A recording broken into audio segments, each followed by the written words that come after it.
Unfortunately, all signs seem to be pointing to the fact that Frieren Beyond Journey's End will not be running for 2 cores. We have Blu-ray listings now that only show up for 10 episodes, which pretty much lines it up for only being a winter season show. But, thankfully, for those that are fans of fantasy and very beautiful and very immersive fantasy, we do have a show right around the corner, and that's thanks to delays, and that is Witch Hat Atelier. Yes, for those that don't know, Bug Films, the studio that was behind the series and the production team, has decided to delay this show from 2025 into April, which, yes, is probably a good thing for them to do, because anybody that knows Bug Films, they have a little bit of a production issue. Zom 100 was a production nightmare. That show had so many delays, and I think they probably acknowledge at this point that all those delays really did kill a lot of momentum, and yes, obviously would have a lot of conflicts with TV broadcast channels and all their scheduling and all that kind of stuff, but that all aside, it was originally supposed to be in 2025, and now Witch Hat Atelier is going to be in spring. And we now have an actual date, which is going to be April 6th. So yes, April 6th, mark your calendar. If you're excited for some fantasy, some very beautiful fantasy, it's right there. We also got a release of a key art, which you've been seeing on your screen for a while now, and it looks very, very beautiful. But yes, we also got a trailer, which I actually want to watch on here, do it live, because I've been seeing people freaking out about this trailer. It does look like it's like 2 minutes long, so it might actually have a lot of stuff in it that might be spoiler. At this point, I don't really care. Yes, I did go out and I did buy the manga series because I've heard nothing but good things about this series. Like, it's up there with, like, you know, potentially better even than Frieren Beyond Journey's End. I know I'm gonna cause a comment war going. Stop. All those that are going down there to the comment section. Actually, this series is better than this series is better. I don't care. I don't care. I have a feeling there might be a lot more like interesting elements to this story that's gonna be different than Frieren. Let's just say that it's gonna be different than Frieren Beyond Journey's End. But I've heard nothing but good things about the actual source material, enough for me to actually go out and pick it up. Unfortunately, I haven't gotten a chance to actually read it. I wanted to at least read a single volume of it just so I know what I'm kind of getting into. I know the basic premise of the series, which is the fact that this girl wants to become a witch, but apparently you have to be born to be a witch, and she meets this guy that apparently could potentially show her how to become a witch, or at least break the mechanics of it. I don't know, but that's basically all I really know about this. So I'm sure there's probably going to be spoilers in the PV. I'm not going to try to think too much about what's in the PV. That way I don't get too spoiled, but I've been hearing hype around it. So I thought I'd go ahead and just, because we don't have Frieren today, which kind of lines up well. I don't have my Frieren for this week. I have this other fantasy series that I'm really hyped for, and I think it's going to be a good replacement for Frieren. I have a PV for it. Let's watch it. I'll give my reaction to it. Let's just jump right into it right now. As usual, for my reactions for PVs, but I don't really do too many of them. With typically, I'll have no music, no audio or anything because of obviously copyright. I'll also have the actual video distorted, so don't expect to actually be able to see it here. You'll have to go and watch it yourself. It's on their actual channel. You can go check it out there. But let's just check it out. We'll see what's in it. Already having some emotion. I'm guessing this is the guy that's going to teach her magic. I'm not paying too much attention to the dialogue either. God damn. Okay, yeah.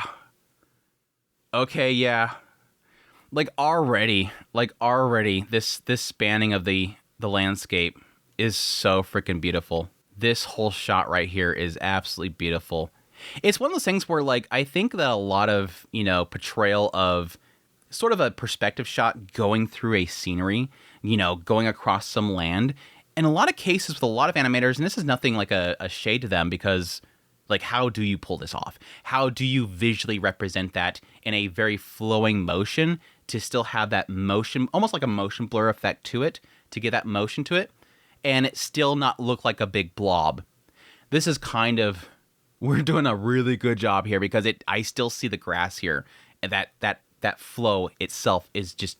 Anyways, I'm already geeking out, and we're not even 26 seconds into this. And yeah, just the hair, the clothing, the hair. Oh, it's gorgeous. Oh, she's a Gambare girl. Who's this, Gojo? I didn't know Gojo was in this show. I'm assuming, based on the fact that it's about a girl that wants to become a witch that isn't born a witch. She's probably going to be having a lot of people that are going to look down upon her because of it. Or they could be other individuals that are learning just alongside her to do magic without being a witch. Oh, missed opportunity. This guy should have been Kendra Suda. I'm sorry. He looks like Kendra Suda. You missed your chance. You missed your chance, production team. Oh my gosh, sorry. God, he looks so much like Gojo. I'm sorry. He just looks like Gojo. Holy crap, dude. I have to say it now. There has to be something going on in like production right now, like with a lot of these committees where they're realizing the success of Frieren. Like they're seeing the success there and they're really trying to bank on that. Now, granted, I don't think it's really necessarily Frieren. Let's go back further. I think it really is around MAPPA. I think MAPPA has definitely kind of shown a lot of studios or production teams sort of the profitability of actually going all in. Now, I don't think that's necessarily something that a lot of studios can pull off. A lot of studios will end up going bankrupt or just being unable to find workers to do it, animators to do it. I think a lot of them might be actually just, focusing on exporting work, or at least outsourcing work. There you go. Outsourcing work out to like China and whatnot, because there's a lot of animation studios out there and whatnot that can actually work on this stuff. And they're, unfortunately, in Japan, losing so many animators. They're kind of moving on to other things, or they're just booked up. There's so many shows being turned out literally every single season. It's hard to keep up with animators. But I think that with everything sort of turning into just kind of turn out quantity over quality, I think at some point there's been a realization of like, okay, this stuff isn't successful. We're producing a lot of stuff, but a lot of it isn't successful.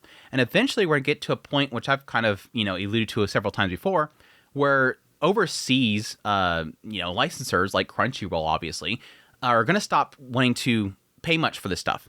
If you're just going to turn stuff out just to get us to license it, we're not going to pay you much for it. There is coming a time now, and I think Kadokawa has sort of hinted at it quite a bit. There's coming a time where they're not paying for this stuff. They're just not going to buy everything anymore. And I think they're realizing that, and they're starting to bank up on this stuff. And I think, again, with the success of MAPPA, and I think as well for Beyond Journey's End, there's like a craving for visually stunning and beautiful works. And I think it's also potentially going to start leaning into fantasy. I think we're going to see a return of fantasy, not isekai, just the return of fantasy. And I think this is a sign of it. Sorry, long tangent. This is going back to this though. It's gorgeous. Holy crap. Just this whole segment here. Holy crap. Because I can't play it for you guys because I don't want to get copyright striked. But you see where I'm talking about. This segment right here. 1 minute in.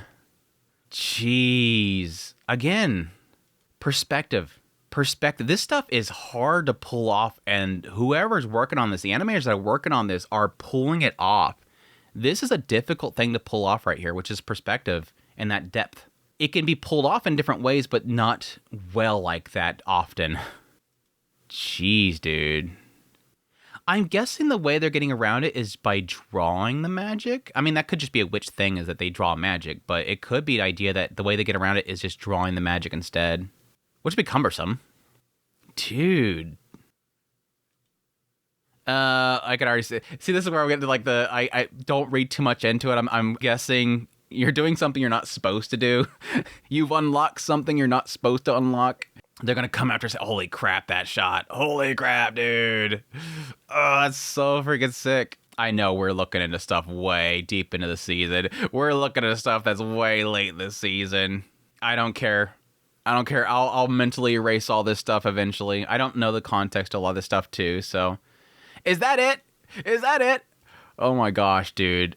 I was already hyped. I'm sorry. I was already massively hyped for this, and my hype levels just freaking skyrocketed, dude. This is such a gorgeous trailer. Again, I'm happy to see this. I am so freaking happy to see that we're seeing sort of a resurgence of, like, fantasy. Again, I'm not talking isekai. I don't mind isekai. I watch literally every single isekai, and I still enjoy a lot of them, but they're just like you consume them, and then the next season you've forgotten about them. Like so many isekai I literally never even think about after the season ends. There's only a few of them, like, ReZero, Mushoku Tensei, Tensura, A Sense of Bookworm, those series that I still continuously think about. Overlord. Every single one of the other ones is like, I don't care. Like, I had fun while I was watching it, and then I forget about it. But getting away from that, like, even though I consume them, I like just pure fantasy. I like spending my time watching the show, not introducing the world, but just seeing the character in the world. And I think that's a big difference that you have from between isekai and true fantasy, is that with isekai, unfortunately, because typically they only adapt maybe 1 or 2 seasons, you're only getting the introductory of them going to the world and discovering the world before the adaptation is done. That is the true problem with isekais. It's not necessarily that isekai is overdone, it's that we keep getting the introduction to the world and the character being introduced in the world and what their shtick is. With true fantasy, it's just there.